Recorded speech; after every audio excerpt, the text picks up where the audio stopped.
Louvado seja nosso Senhor Jesus Cristo. Nós vamos fazer o nosso comentário, segundo domingo do tempo da Quaresma, ano B, nosso 16º encontro. O Evangelho de São Marcos é centrado no segredo messiânico. Que tipo de Messias é Jesus?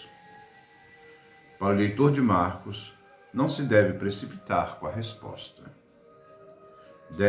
Deve-se fazer o caminho do discipulado com Jesus, para no final do Evangelho possamos dizer sobre o tipo de Messias que Jesus é.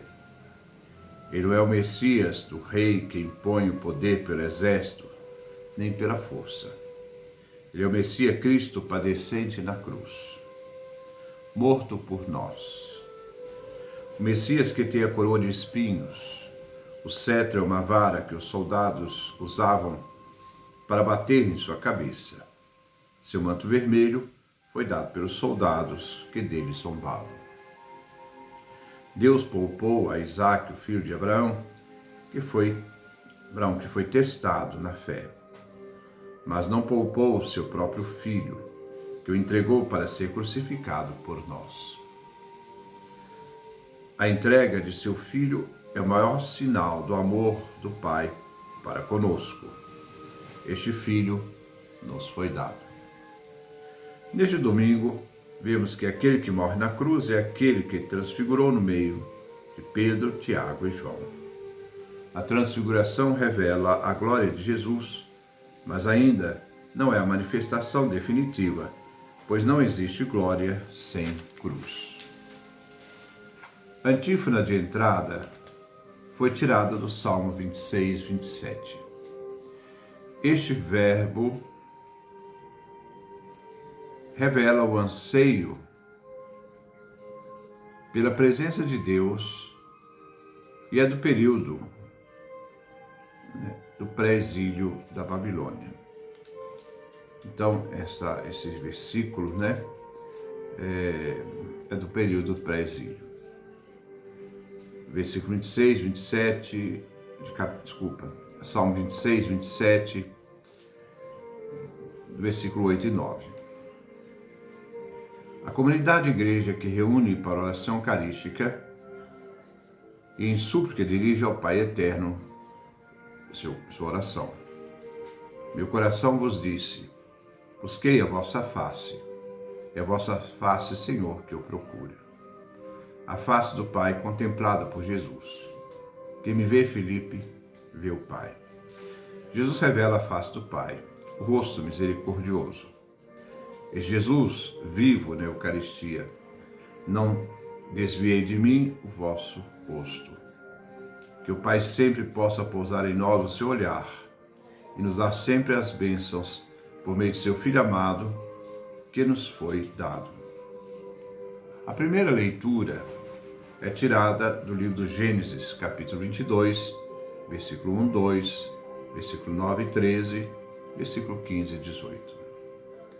É a prova do amor de Abraão, provado na fé. Abraão confiou em Deus Javé, que lhe daria uma descendência, quando Deus disse a Abraão, erga os olhos ao céu, conte as estrelas, se puder. Assim será a tua descendência. Tempos depois de ter nascido Isaque, filho de Abraão e Sara, Deus colocou Abraão à prova. Pediu Deus o filho, Isaque, em sacrifício. Mas quando Abraão estava para imolar o filho, o Senhor interveio e disse, por que você fez isso? Por que não me recusou o seu único filho? Eu abençoarei e multiplicarei.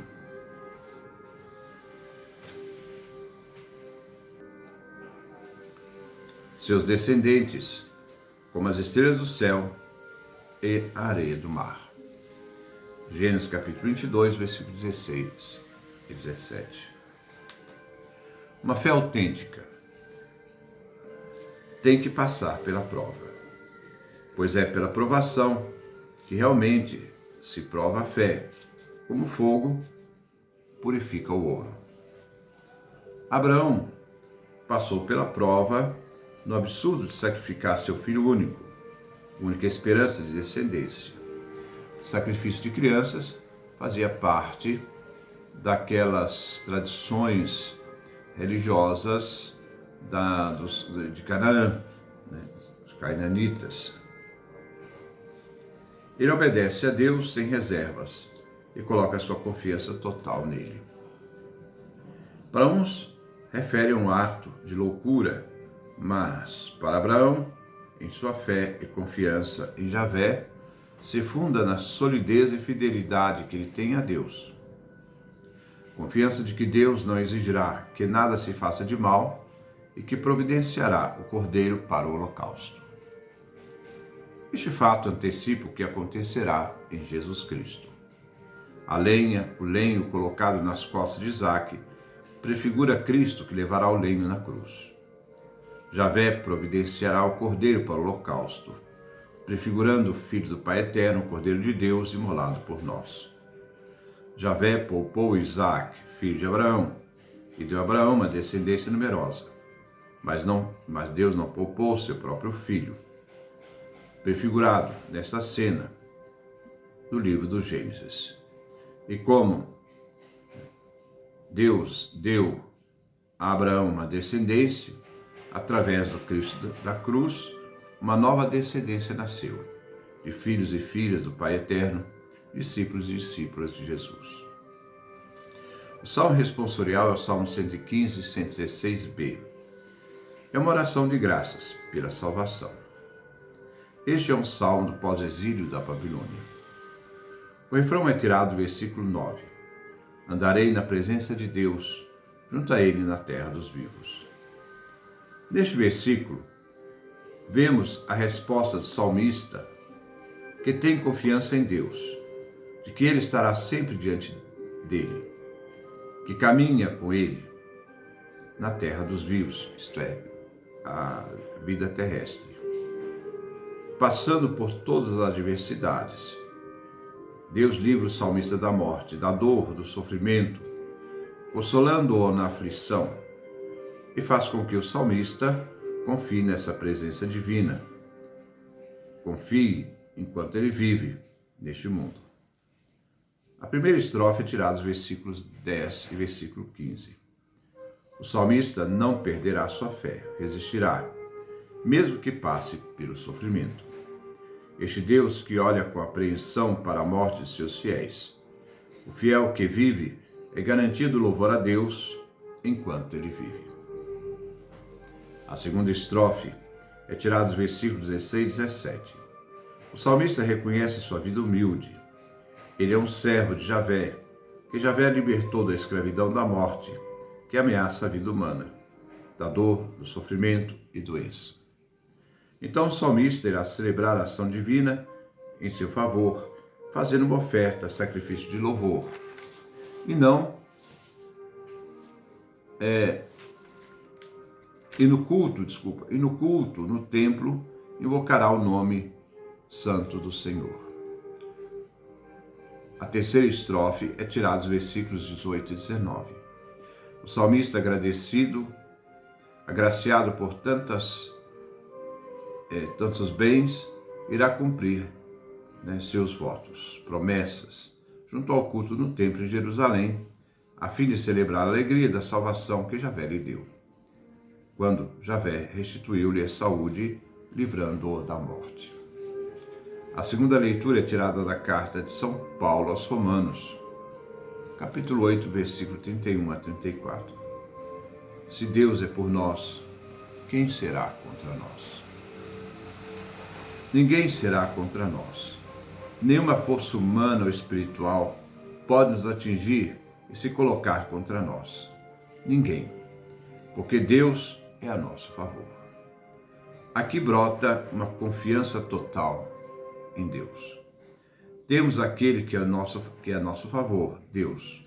Só Ele basta. Nada pode nos opor e se colocar contra nós. O Pai que não poupou o seu próprio Filho, não poupou esse Filho em nosso favor. Nos deu este Filho por nós.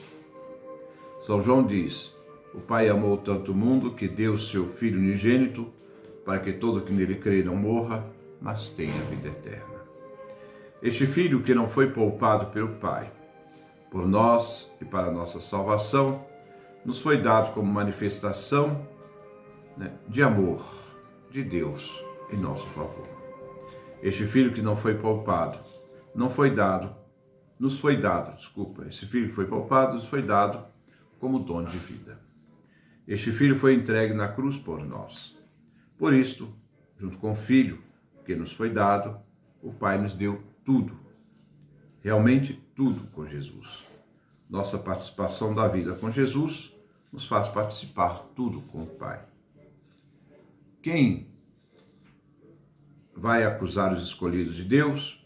Ninguém. Nenhuma pessoa. Somos escolhidos de Deus em Cristo Jesus. Essa escolha é graça, por amor. Deus nos faz justos no justo Jesus, que nos justificou na cruz, pagando o preço do pecado, a morte. Quem condenará os eleitos cristãos? Ninguém. Pois em Jesus, que morreu na cruz e que ressuscitou, que subiu aos céus, está sentado à direita do Pai, ele intercede por nós, e por isso ninguém poderá condenar os eleitos. Meditar essas palavras nos dão forças a não desanimar, a fim de passarmos pela provação, e essa provação nos dá a certeza de que aquele que é por nós é infinitamente superior às coisas que um dia possamos passar e que um dia possam querer nos destruir. O Evangelho é tirado de São Marcos, capítulo 9, versículo 2 a 10.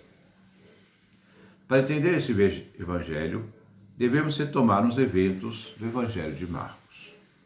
O primeiro fato encontramos em Marcos, capítulo 8, versículo 27 e 29.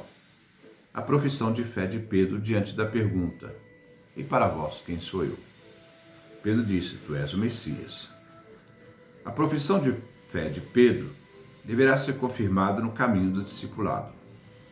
Mas eles não entendem ainda que tipo de Messias Jesus era. A segunda cena encontramos em Marcos, capítulo 8, versículo 31 a 32. Jesus fala do seu sofrimento, Messias sofredor, rejeitado pelos anciãos, o sinédrio, chefes dos sacerdotes e doutores da lei. Ele será morto e ressuscitar no terceiro dia. Como Messias sofredor, morto, ressuscitado, os discípulos não entenderam. O terceiro fato encontramos em Marcos 8,33. O mesmo Pedro que professou a fé nega que Jesus seja o Messias sofredor, que irá morrer porque rejeitado. Os discípulos nada entenderam quem é Jesus e o tipo de messianidade que Jesus tem, que Jesus é. Agora vem a transfiguração.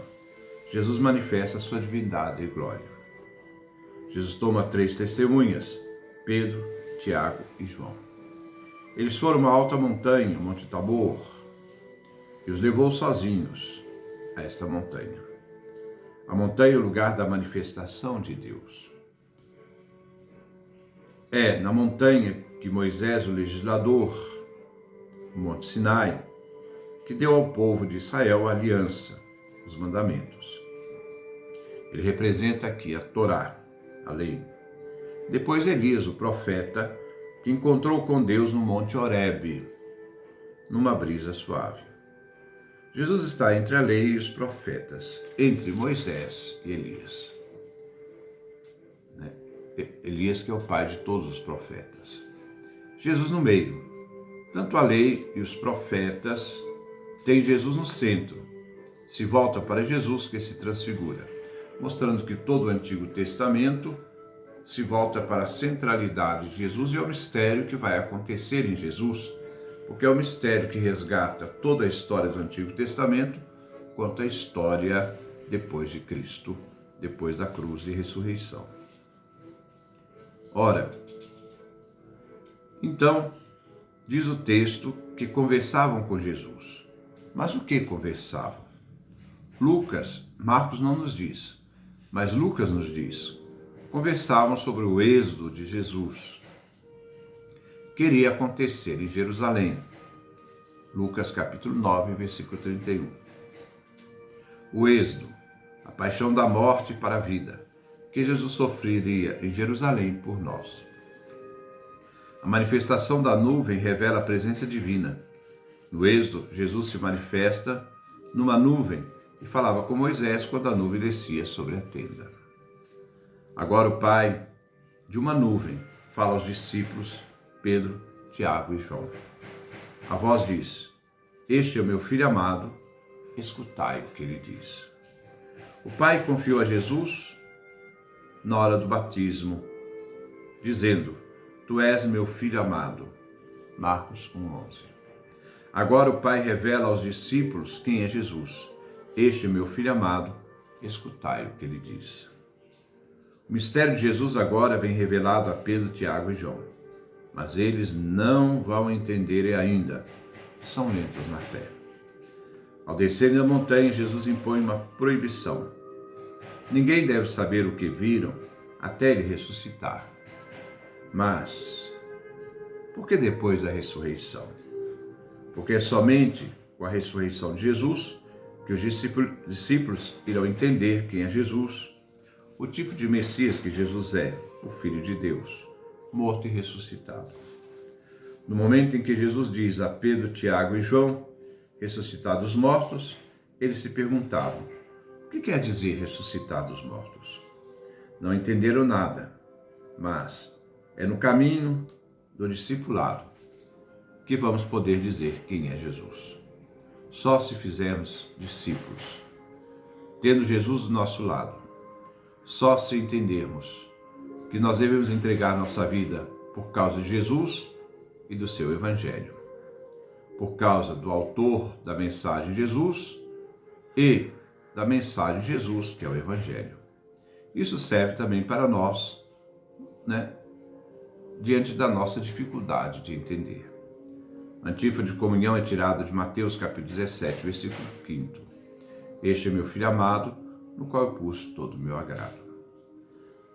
O Jesus presente, vivo, que vamos comungar, é o mesmo, e não outro, sobre as espécies do pão e do vinho, que se transfigurou, que morreu na cruz, ressuscitou, está junto do Pai, e que agora recebemos, Ele mesmo, não outro, mas Ele mesmo, na Eucaristia. E somos, então, transformados no Cristo ao receber seu único corpo, o corpo de Cristo. Este é o nosso comentário.